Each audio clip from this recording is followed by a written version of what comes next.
Hi, the rhythm of life in which you dance.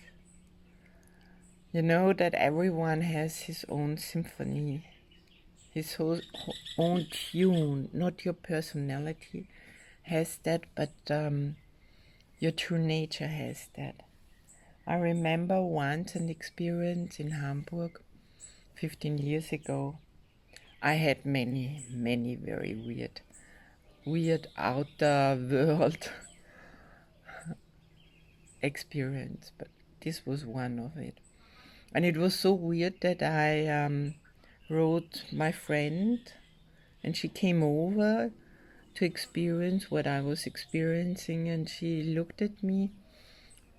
The experience I had, I could not speak really, and I was in a space where I was not out of body or on drugs, but really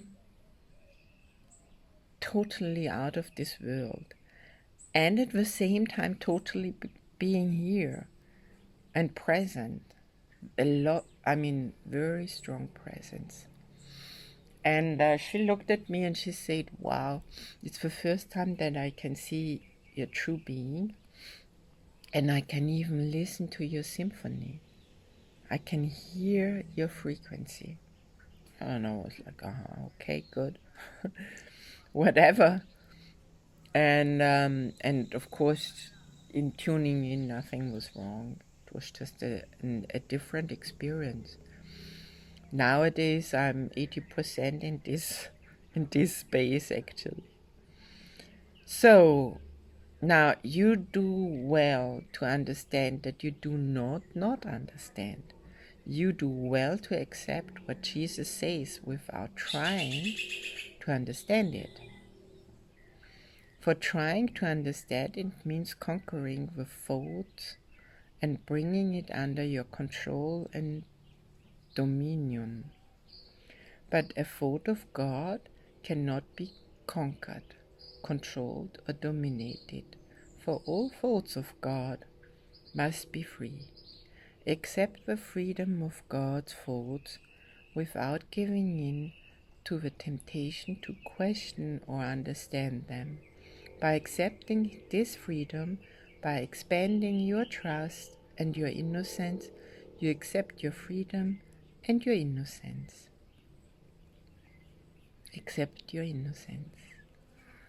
And if it's not possible, then you give it up to Holy Spirit and let Holy Spirit free you and release you and heal you from all that what you think that you can't accept it and live it. So we have today lesson 145 from Course in Miracles.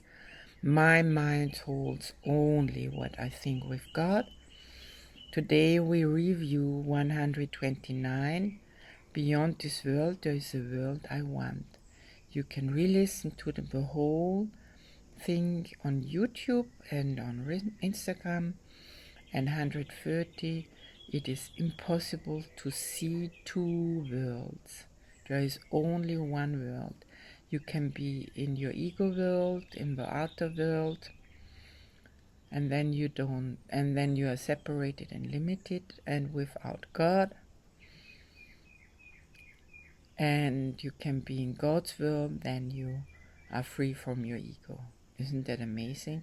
It is possible. So thank you very much and bye for now. Ciao.